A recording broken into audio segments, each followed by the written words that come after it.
आप देख रहे हैं ENI live next generation media.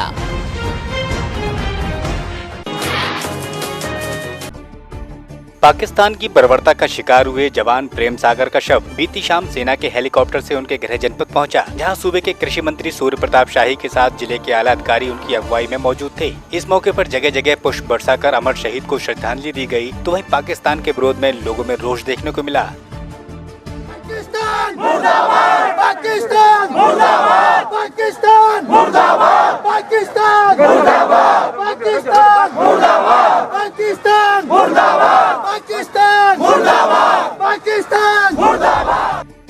यहाँ प्रेम सागर के 2 बेटे और 2 बेटी हैं, जिसमें से वे एक की ही शादी कर पाए थे। अब प्रदेश सरकार की तरफ से 20 लाख की आर्थिक सहायता का चेक परिजनों को दिया गया है। तो आज सुबह भाटपार रानी के टीकमपार में शहीद प्रेम सागर के पुत्र ने उनको अंतिम विदाई दी। इस बीच सीएम योगी ने गांव का नाम बदलकर प्रेम सागर के नाम पर रखे जाने की घोषणा की, तो साथ ही 13 दिनों में यहाँ आकर परिवार की हर संभव मदद का ऐलान भी किया।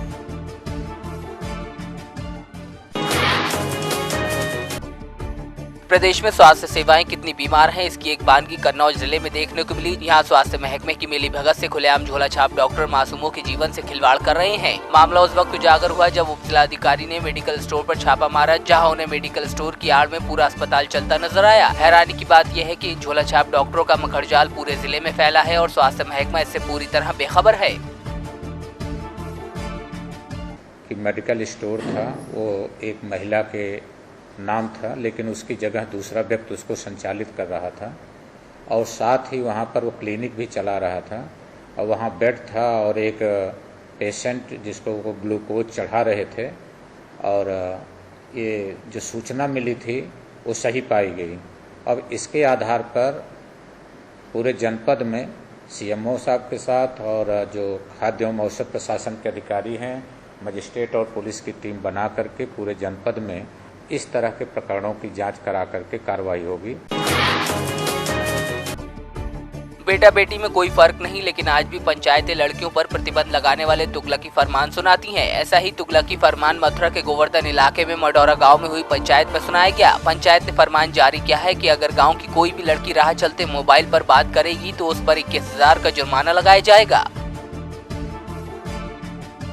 मैंने ये अपने ही काम का विधान बनाया, ये नहीं ताकि किसी भारत के लिए बनाया हो, किसी और काम के लिए बनाया हो। मुझे पसंद आया। अभी भी मैं देखा था, मेरे गांव में 2 लड़की भाग के आई थी और वो यही फोनों की वजह से आई थी। उसमें भी बहुत आदमी की बेइज्जती हो गई थी। इसलिए सर मैंने ये कहा है, अगर जो भी हमारी लड़कियां बहन बेटियां हैं, अपने फ़ोन सुनो, घर में सुनो। ये नहीं कि आप बाहर जा रही हो, फ़ोन आ रहे हैं, ये कर रही हो, फ़ोन आ रहे हैं। वो सब बात को देखते हुए मैंने 21,000।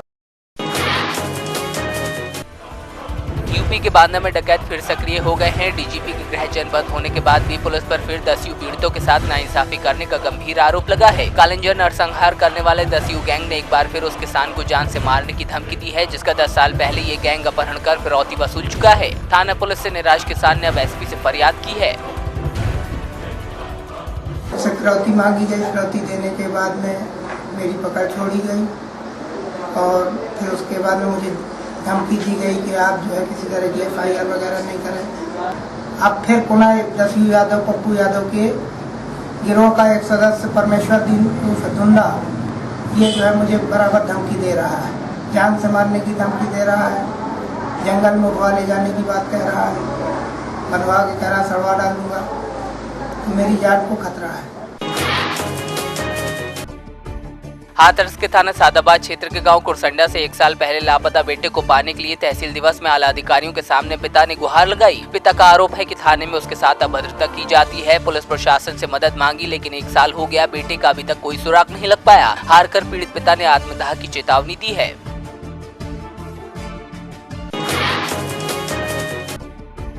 मैनपुरी के किशनी क्षेत्र में लोगों ने पाकिस्तानी सेना की बर्बरता के खिलाफ प्रदर्शन किया। इस दौरान पाकिस्तान का पुतला फूंका गया। साथ ही प्रदर्शनकारियों ने कहा कि सरकार सेना को खुली छूट दे ताकि भारतीय सेना पाकिस्तान की सीमा में घुसकर आतंकियों को सबक सिखा सके।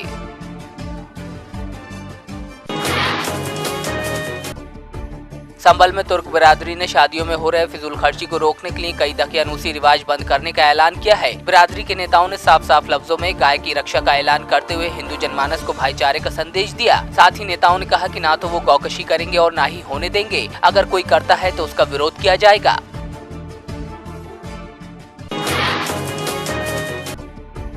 श्रावस्ती के सिरसिया ब्लॉक में मुख्यमंत्री योगी आदित्यनाथ के निर्देशों को प्रत्येक कार्यकर्ता तक पहुंचाने के लिए हिंदू युवा वाहिनी की बैठक हुई, जिसमें तमाम पदाधिकारी मौजूद रहे और कार्यकर्ताओं को मुख्यमंत्री के निर्देश बताए गए।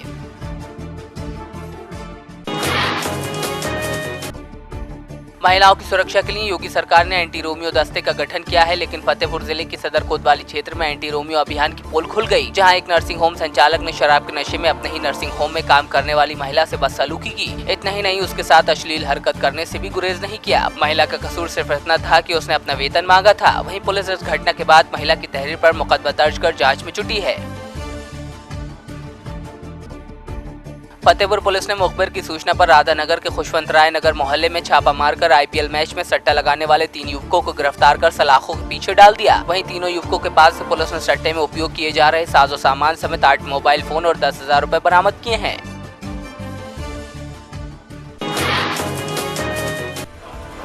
फाजिल्का के गांव अहला बोदला में एक 6 वर्षीय मासूम बच्ची को आवारा कुत्तों के झुंड ने बुरी तरह नोचकर घायल कर दिया। लोगों ने बमुश्किल बच्ची को कुत्तों से बचाया। बुरी तरह घायल बच्ची को फाजिल्का के सिविल अस्पताल में भर्ती कराया गया, जहां से डॉक्टरों ने उसे फरीदकोट मेडिकल कॉलेज रेफर किया है।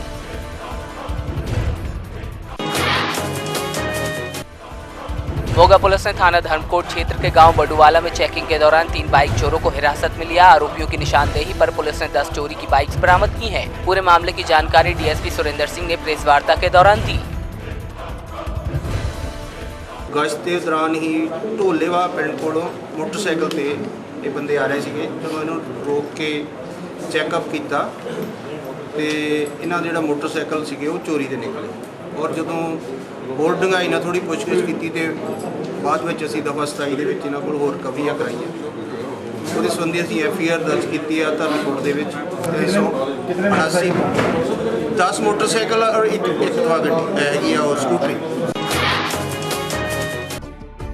सांगली में संघर्ष यात्रा के दौरान विपक्ष नेता धनंजय मुंडे हाजिर नहीं थे। इस पर सफाई देते हुए एनसीपी नेता जयंत पाटिल ने कहा कि लातूर नगर पालिका चुनाव और अन्य जिम्मेदारियां होने के कारण वो संघर्ष यात्रा में शामिल नहीं हो पाए। इसका मतलब कतई नहीं कि वो नाराज है। त्यांनी नाराज होण्याचं काही कारण नाही आणि ते त्यांना दिलेल्या कार्यक्रमात सहभागी झालेले होते।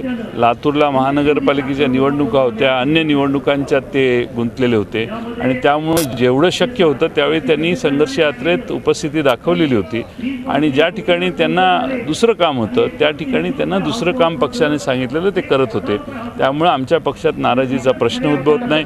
आपल्याला विनंती आहे की आमच्या नाराजीबद्दल आपण चिंता न करता राज्यातल्या शेतकऱ्यांच्या संकटावर चर्चा जास्त करावी। किसान आत्महत्या और कर्ज माफी के मुद्दे पर सरकार पर विफलता का आरोप लगाते हुए सांगली में कांग्रेस और एनसीपी ने संयुक्त रूप से मोर्चा निकाला और सरकार के खिलाफ जोरदार नारेबाजी की। मोर्चे में दोनों पार्टियों के नेता और कार्यकर्ता शामिल हुए। सूबे में कांग्रेस एनसीपी सत्ता में हो या नहीं हो, लेकिन सांगली में हमेशा आमने सामने रहते हैं। ये पहला मौका था जब दोनों दल सांगली में एकजुट नजर आए।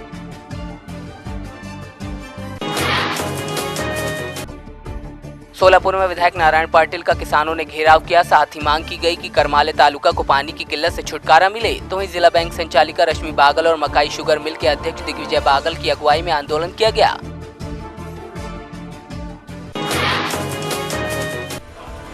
थाने में पैसे के लेन देन को लेकर हुए विवाद में एक शख्स के ऊपर इनोवा कार चढ़ाने की कोशिश की गई। इस मामले में पीड़ित ने आरोपी के खिलाफ आपराधिक मामला दर्ज कराया है। पीड़ित के साथ हुई ये घटना सीसीटीवी में कैद हो गई। फिलहाल पुलिस मामले की जांच में जुटी है।